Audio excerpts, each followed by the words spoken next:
ever thought this would happen to a family member. This one was big. September 25th, 2019, 1:21 a.m. Ramiro and Rosalba Reyes pulled up in front of their house. It had been a long night for the couple. Rosalba's mother had just died at the hospital. A painful goodbye. For the last decade, Rosalba had taken care of her ailing diabetic mother. The Reyeses were exhausted, mentally, emotionally. They didn't see anything coming. Dozens of shots fired from another car. First, at the bright purple Charger Rosalba was riding in. Her niece driving, her sister in the back. Rosalba up front was the only woman hit. These are the evidence photos. When it happened, I was actually on the phone with my son, and I heard the shootings, but I didn't process that there were shootings. Roxana Villarreal, the Reyes' only child. Her special needs son was at her parents' house that night. While the Reyeses were at the hospital, the teen's father, Roxana's ex-husband, was watching him. I was on the phone with my son the whole time, and I just heard a lot of people scream, which was my cousin and my aunt that ran inside, and I still didn't know anything. Seconds after Rosalba was shot, Ramiro was hit as he got out of his green truck, rushing to his wife's side. Rosalba lay dying in the street. Ramiro had collapsed, and when Roxana's ex-husband came running out of the house, he was shot. On one of the 911 calls, you hear Roxana's ex in the background screaming out in pain. Harris 911, what's the location of the emergency? Hello? It goes on like this for another 30 seconds, then the line goes dead. Roxana's ex is the only one of the three who survived. But they gave us this surveillance video, never seen before. Top left corner, that's the Reyes' vehicles and the shooters. But the headlights are so bright you can't make out the cars or the suspects. This is the moment the Reyes' were murdered. Watch that stray bullet hit the neighbor's SUV. It's the only camera that captures the shooting, and the shooters drive away in the other direction. Welcome to Urban Crime Chronicles, where we bring you nothing but the truth. Christian Ivan Cavasso Jr., aka Guerrero 10K, is and was a rapper from Houston, Texas, that was known for his aggressive rap style and living what he rhymed about. He lived a fictional life that got all the way real. Living that life would cost him his own life. The streets for him, as he knew it, forever gone. Putting bodies under his belt was his way of life, and he would act without thinking. Going to war in Houston with his ops, and those he mistake for his ops. People were all on the platter.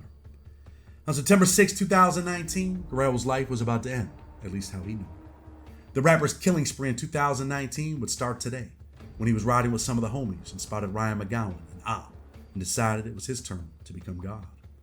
Guerrero 10K would notice who he believed to be his ops, a car with other young men his age.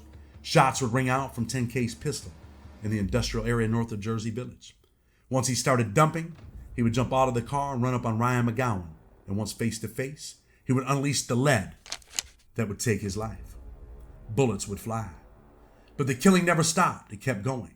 Just days later, on September 25th, 2019, the newly minted killer would be riding in a car with some of the homies when he and his right-hand man, Louis Malik Santee, spotted a purple Dodge Charger leaving a hospital.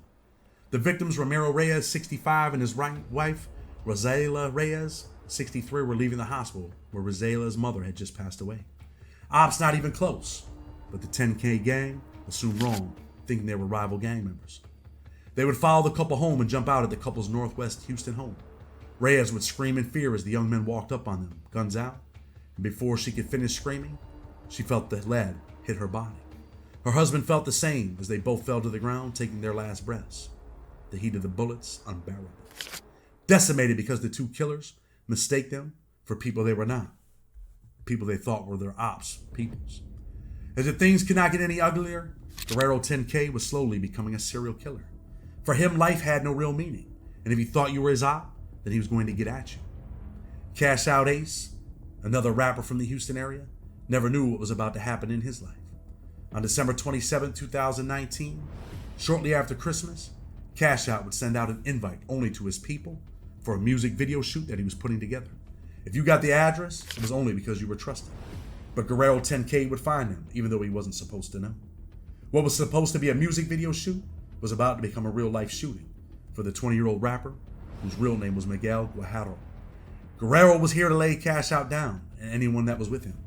Cash Out's homies and friends, Jordan Diaz, George Gonzalez, Moses Alvarez, 21-year-old Miguel Martinez, and Fabian Garza were all enjoying the night, but none knew that tonight would be the last night for two other young men. Gonzalo Gonzalez, at 20 years old, and Jonathan Jimenez would feel the heat and the wrath of Guerrero. Gonzalo was hired to film the video and did not know Cash Out personally, but tonight he would lose his life for nothing more than being present trying to make a few dollars. The feud between rappers would be the reason. Kelvin Infant Badillo, Louis Malik Santee, and Guerrero 10K. Several cars passed through the street at very low speed. Cash Out was leery, not really knowing if they should leave or do what they came to do. He felt it in his soul, but decided to stay. For a moment, things seemed to calm down when Guerrero showed back up. The 10K gang members would jump out from their cars without Cash Out and the crew noticing. A hail of bullets would ring out as people's bodies would be filled with pain. Cash Out hit in the head, taking a piece of his skull with him, but he would live. He was the target, but others would be part of the collateral damage. A man who was in a convenience store said he heard the gang members of the cars yelling, "Let's get them," and then his ears went silent from the gunshots. 9 people hit, and both Gonzalo Gonzalez and Jonathan Jimenez will lay on the cold concrete of the frigid Houston night to never breathe again. But there was video footage in 2 cars, a Honda Civic and a Honda Accord in black, are caught with the destroyers jumping in them and speeding off. When the bullets stopped and the car of the young killer sped off into the night, the other young men would try to help their friends that were shot. For Gonzalo and Jonathan, there was no help. It was too late.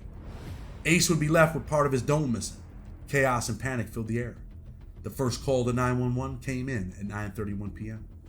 The operators heard the frightened and shocked young people request the presence of paramedics, as this was a true unprecedented tragedy. With a population of 2.3 million people and a rate of 19 murders per every 100,000, it seemed anyone could become a victim in Houston. But tonight, Rico 10K and Guerrero 10K had their sights on Cash Out, and the cops were already on these boys. Undercover agents of the anti-gang division assisted their colleagues and informed them that they were already investigating Rico 10K for being part of a minority gang in the Houston, Texas area, calling themselves 10K and seeking to gain a place in trafficking of drugs and extortion through violence. But as some dummies do, Rico 10K, Louis Santee, would drop his cell phone as he ran back to the Honda that he thought would take him to freedom. Instead, the cell phone would be the link that would end his life on the streets. Cops would find bullets from an AK-47, a Draco, 40 cal, and 9 milli. In time, all of the men involved would be arrested and charged. Kelvin Badillo, Louis Santee, Christian Cavos Jr., and Roman Reyes. Before long, friends would become enemies, and Kelvin Badillo, facing life in prison or the possibility of death, would cooperate with the cops, outlining everything that happened and how it happened. There was no escaping the wrath of the courts. With so many murders under their belts, freedom was bleak. The only thing left was to save their own lives, and that was by pleading guilty, before the state of Texas could put them to sleep with the ultimate penalty. The streets and living that gangster life would seal the fate of Louis Santee. In October 2023, he would plead guilty to 3 counts of murder for his involvement in these cases. The then 25-year-old agreed to 3 60-year prison sentences on the eve of his capital murder trial. Lights out for Louis Santee. They say everything is big in Texas, including prison sentences, when you unleash viciousness on people that don't deserve it. Christian Ivan Cavazos Jr., aka Guerrero 10K, he would leave that gangster shit behind and he wouldn't go to trial. Instead, he would plead guilty to murdering 5 people after prosecutors revealed some of the murders were captured on video and posted on social media platforms. With the videos and his friends becoming enemies to save themselves, it was either take the case to trial or plead guilty. In the end, Guerrero 10K decided he did not want the state of Texas to lay him down to rest. The only thing left now was the sentence and the crime. He kept hunting my son down like an animal, Shamilla McGowan would say. She was talking about her son Ryan, who Guerrero gunned down in the 11300 block of Winfern in northwest Harris County. She wasn't the only family member to get on that stand at the sentencing to address the man that took the lives of those around him as if they mattered not. Gloria Gonzalez, Gonzalo Gonzalez's mother, would look Guerrero in his eyes and say, "Seeing that video, it's like we have been there all along. I heard the screams of my son, the chaos. I felt that bullet hit me." She felt the pain that her son felt as if he was there with him. His death captured on camera. The judge would send Guerrero to Texas State Prison with 5 life sentences, All that gangster shit and all that living in the streets buried him alive in a prison cell.